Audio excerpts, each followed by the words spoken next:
The Trivax Dominion had never known defeat. For 200 standard cycles, their war fleets had conquered world after world, leaving only ruins in their wake. They believed themselves unassailable, a species ordained to rule the stars by birthright and ruthlessness. When their long-range scouts first reported a lone Terran ship skimming the edge of the Azuran expanse, the Trivax High Command saw only opportunity.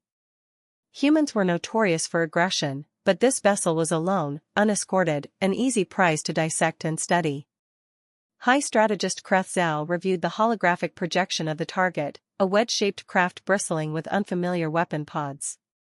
He leaned forward in his command throne, his violet eyes gleaming with hunger. One ship, he rasped. No escorts. No defensive formation.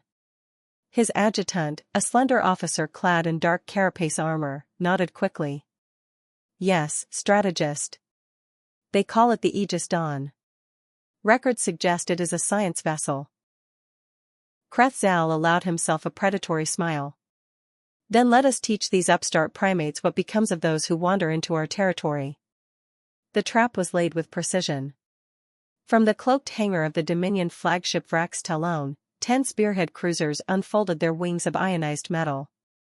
1,000 interceptor drones slipped into the darkness, their engines dimmed to the blackness of deep space. Every Trivax warlord aboard believed the ambush would last mere minutes. As the Aegis Dawn drifted unsuspectingly past the sensor marker buoy, Krethzal gave the signal.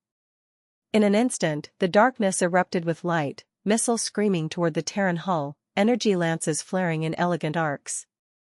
The Dominion fleet's warriors let out roars of triumph as the first impacts struck the human ship. But when the explosions cleared, something was wrong. The Aegis Dawn still hovered intact. Its hull glowed with strange shifting patterns. Waves of energy that rippled across the armor like liquid silver. Systems aboard the Trivax cruisers began to flicker. Targeting arrays lost lock. Shields collapsed without warning. Aboard the Dominion flagship, panic flared. Strategist, our main batteries are unresponsive, the weapons officer shouted. Our systems, something is infiltrating our command protocols. Krethzal slammed a fist against his throne. Isolate all networks, purge the data feeds. But it was already too late. Within the Aegis Dawn, a different scene unfolded.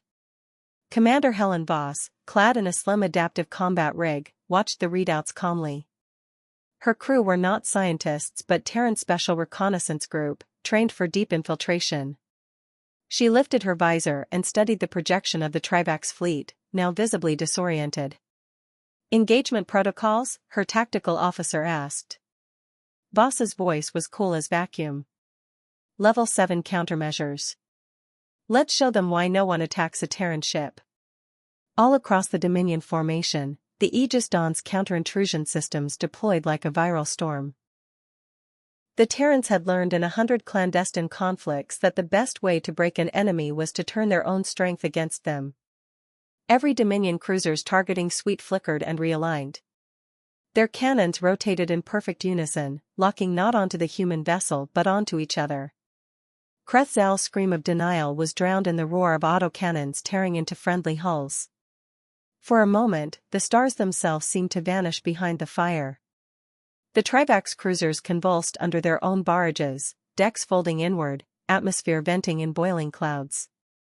The interceptor drones, their control relays corrupted, spun aimlessly until their reactors overloaded in blue-white blossoms. The Dominion flagship alone remained functional, though crippled. Sparks showered Krethzal's command throne. The strategist staggered to his feet, clutching the command rail. Transmit surrender, he roared. Signal them, we yield. But no reply came. The comm channels filled only with a rising chorus, thousands of Terran synthetic voices reciting a single phrase. This is retribution. On the bridge of the Aegis Dawn, Commander Voss surveyed the wreckage calmly. Scan for survivors, she ordered.